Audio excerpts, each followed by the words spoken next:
안녕하세요. 반갑습니다. 빚 없이 재정적 자유함에 이르는 길, 챕터 1, 돈을 어떻게 생각하시나요? 강의를 시작하도록 하겠습니다. 많은 사람들이 돈에 대한 자기 나름의 관점을 가지고 있죠. 이 시간에는 우리 자신이 갖고 있는 관점을 일단 내려놓고 성경은 돈에 대해서 어떻게 말하고 있는지에 대해서 함께 배워보도록 하겠습니다. 성경의 약 8%, 즉 분량으로는 약 2359절이 돈과 물질에 대해서 얘기하고 있다는 것을 혹시 아시는지 모르겠습니다. 8%라는 분량은 꽤 많은 분량이죠. 우리가 생각할 때 성경은 매우 영적이고 또 거룩한 이야기들로만 쓰여 있는 것으로 생각하기 쉽지만 실제적으로는 꽤 많은 분량을 돈과 물질에 대해서 할애하고 있는 것이죠. 왜 그렇게 많은 분량을 돈과 물질과 그 소유에 대해서 강조하고 있을까요? 그 이유는 그 돈과 물질을 우리가 어떻게 다루느냐 하는 것이 우리와 우리의 주인되는 하나님과의 관계에 직접적인 영향을 미치기 때문에 그렇습니다.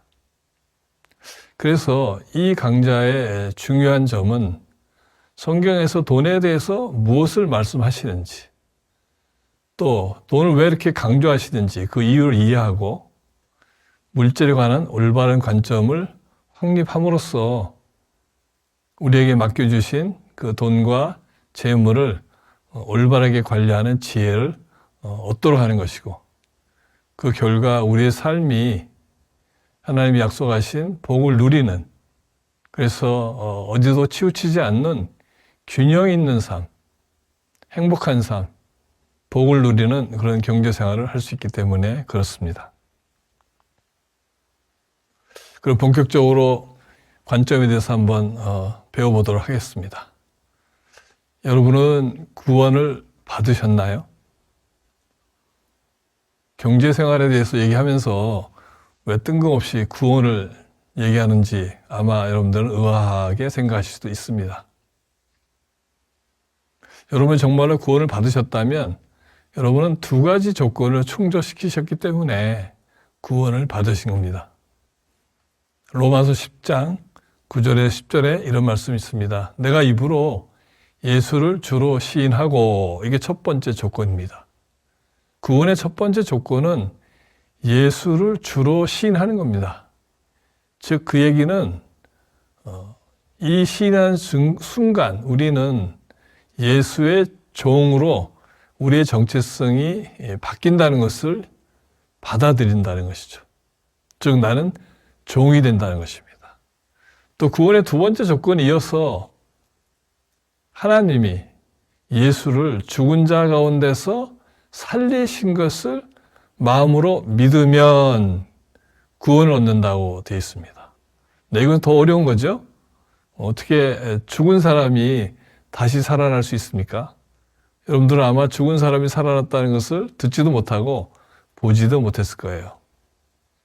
근데 구원의 두 번째 조건이 그 일이 일어났다는 것을 마음으로 믿을 수 있어야 된다는 것이죠.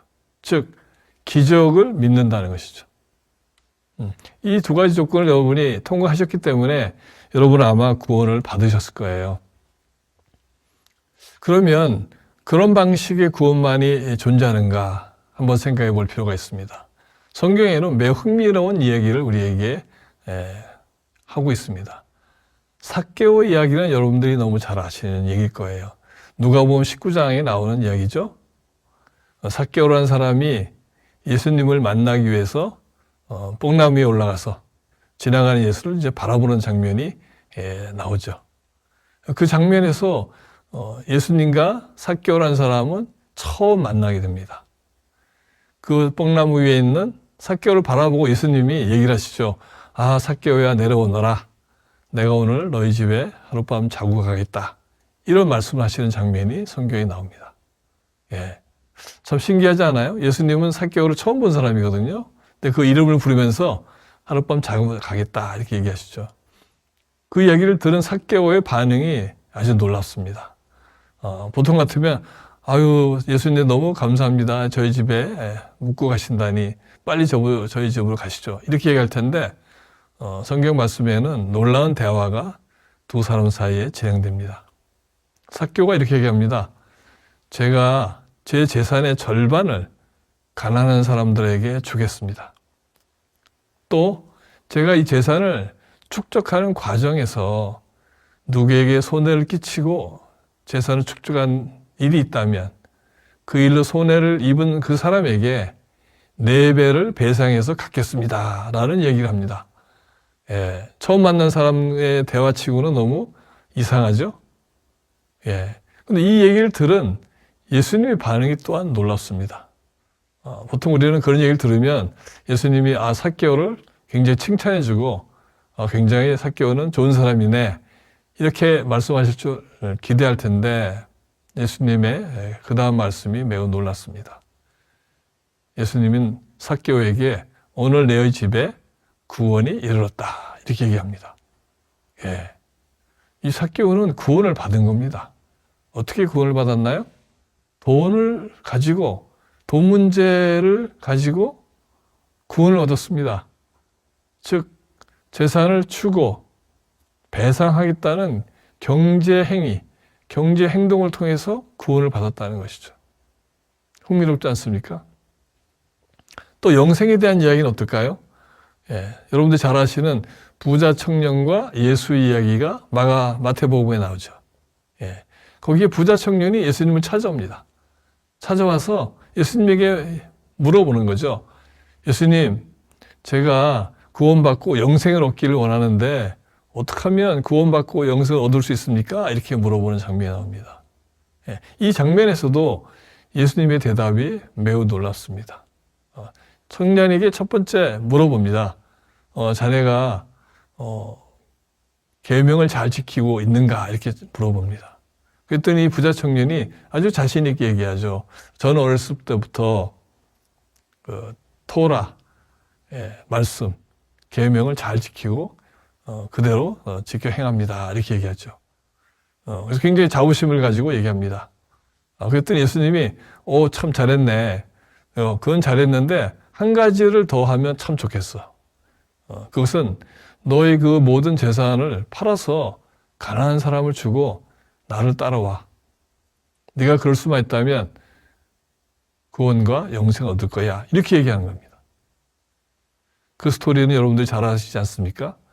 예수님이 재산을 다 정리해서 가난한 사람을 주고 예수님을 따라오라는 그 말씀에 부자 청년은 말씀에 의하면 심히 근심해서 돌아갔다고 말합니다. 그 부자 청년은 안타깝게도 영생을 얻지 못했겠죠? 이 이야기에서 우리가 알 수 있는 것은 계명을 지키는 것은 필요한 조건이긴 하지만 한 가지 더 조건이 필요한 것이죠. 즉 재산을 어떻게 사용하느냐에 있어서의 성경의 원칙을 따르는 것이었습니다. 그것이 영생을 얻는 충분 조건이 되는 것이죠. 이 두 가지 사례에서 우리가 생각해 볼 수 있는 것은 이 돈과 물질에 관련된 것이 단순히 우리가 생각하는 종교적인 어떤 영적인 어떤 그런 것들이 아니고 돈과 물질을 우리가 어떻게 사용하느냐가 구원과 영생이라는 이 중요한 우리의 어떤 그 부르심에 영향을 미친다는 것을 우리가 알 수 있는 것이죠. 이 두 가지 예화에서 우리가 몇 가지 교훈을 발견하는 것이 필요합니다. 첫 번째 우리가 생각해야 될 것은 돈과 물질을 다루는 나의 태도가 그 돈과 물질을 다루는 나의 관점이 구원이나 영생과 같은 영적인 주제들과 깊이 연결되어 있다는 것이죠. 즉 우리가 돈과 물질을 어떻게 다루고 관리하느냐 하는 것이 우리와 우리 주인 되시는 하나님과의 관계에 직접적인 영향을 미친다는 것입니다. 요약하면 결국 신앙생활과 우리가 일상에서 하는 경제생활, 경제활동은 동전의 양면과 같아서 결코 분리될 수 없다는 것입니다.